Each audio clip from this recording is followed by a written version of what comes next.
সেগুলোকে দিনে রাতের অন্ধকার না দিনের আলোতে নিয়ে পালাচ্ছিল। গ্রামবাসী আইএসএফ এর লোকেদের সহযোগিতাতে ধরা পড়েছে।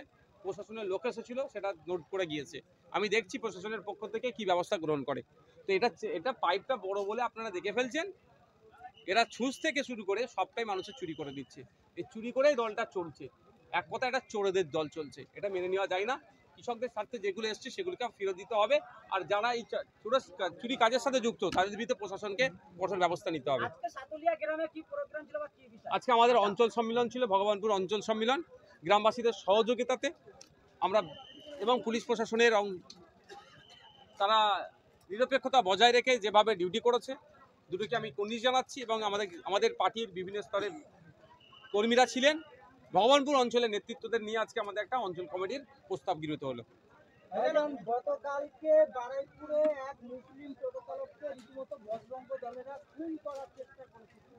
গতকালকে নয়, বেশ কয়েকদিন আগেই করেছে। হসপিটালাইজ আছে, ট্রিটমেন্ট চলছে, ভাগ্যক্রমে সে বেঁচে আছে। তো এটা একের পর এক ঘটনা হয়ে যাচ্ছে। এ রাজ্যে তো বিজেপি, এই অঘোষিত বিজেপি রুল চলছে। যেটা উত্তরপ্রদেশে দেখেছি সেটা এখানে হচ্ছে। পশ্চিমবাংলা সরকারের তৃণমূল কংগ্রেস যখন ভোট ছিল তখন বলেছিল কি, এই বিজেপিকে আটকাতে এখানে ভোট দাও।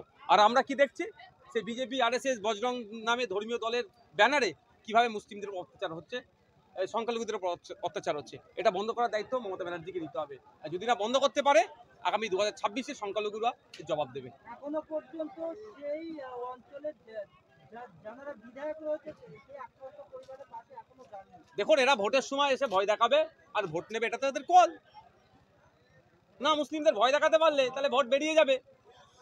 তো এই জন্য বিজেপির এইগুলো যারা করছে বারবার, তো তাদের বিরুদ্ধে ব্যবস্থা গ্রহণ করছে না, বা সমবেদনা জানানোর জন্য বিধায়কে যাওয়ার প্রয়োজনটুকু বোধ হয়নি।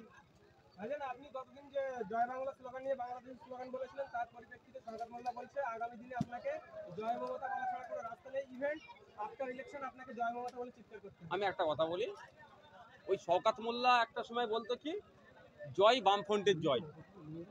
ওর রূপ বদলে এখন জয় মমতার জয় বলছে। আগামী দিনে হয়তো ও জয় শুভেন্দু অধিকারী জয় ওকে বলতে পারে।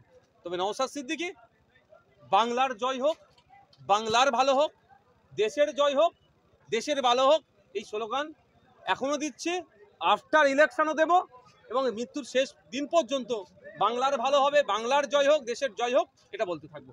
Thank you.